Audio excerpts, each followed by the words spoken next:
Hi guys. இன்னைக்கு நம்ம எந்த படத்தோட ரிவ்யூ பற்றி பார்க்க போகிறோம்னா, புதுசாக தமிழ் பிங்கில் வந்திருக்க சாம்பிரதாயினி சுப்பினி சுதபூசணிங்கிற படத்தோட ரிவ்யூ பற்றி தாங்க பார்க்க போகிறோம். இது ஒரு டார்க் காமெடி கிரைம் த்ரில்லர் மூவிங்க. இந்த படத்தோட சிம்பிள் ஸ்டோரி என்னன்னா, தீபாவளி அன்னைக்கு இந்த படத்தில் ஹீரோவோட பையன் ஒரு எஸ்ஐயை விளையாட்டுத்தனமாக கொண்டுடுறான். அதுக்கப்புறம் இவங்க ஃபேமிலியாக சேர்ந்து அதை எப்படி மறைச்சாங்க அந்த கொலையை அப்படிங்கிறது தாங்க இந்த படம். இந்த படத்தில் ஆக்டிங் வைஸ் அந்த ஃபேமிலியில் இருக்க எல்லாருமே சூப்பராக நடிச்சிருந்தாங்க. அதுலேயும் அந்த பையன் எல்லாம் சும்மா சூப்பராக நடிச்சிருந்தான். அது காமெடியாக நல்லாவே வந்திருக்குங்க இந்த படம். இந்த படம் ஸ்டார்டிங்கில் இருந்தே ஒரு மர்டர் படம் மாதிரியே தெரியாதுங்க. இவங்க மர்டர் பண்ணதுக்கப்புறமும் அவங்க ஃபீலும் பண்ண மாட்டாங்க மர்டர் பண்ணிட்டோமேன்னு.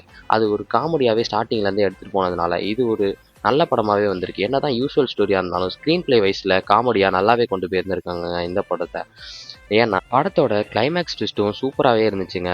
அன்எக்ஸ்பெக்டடான ட்விஸ்ட்டு அண்ட் நல்ல காமெடியான ஸ்க்ரீன் ப்ளே. இந்த படம் சூப்பராகவே இருந்துச்சு.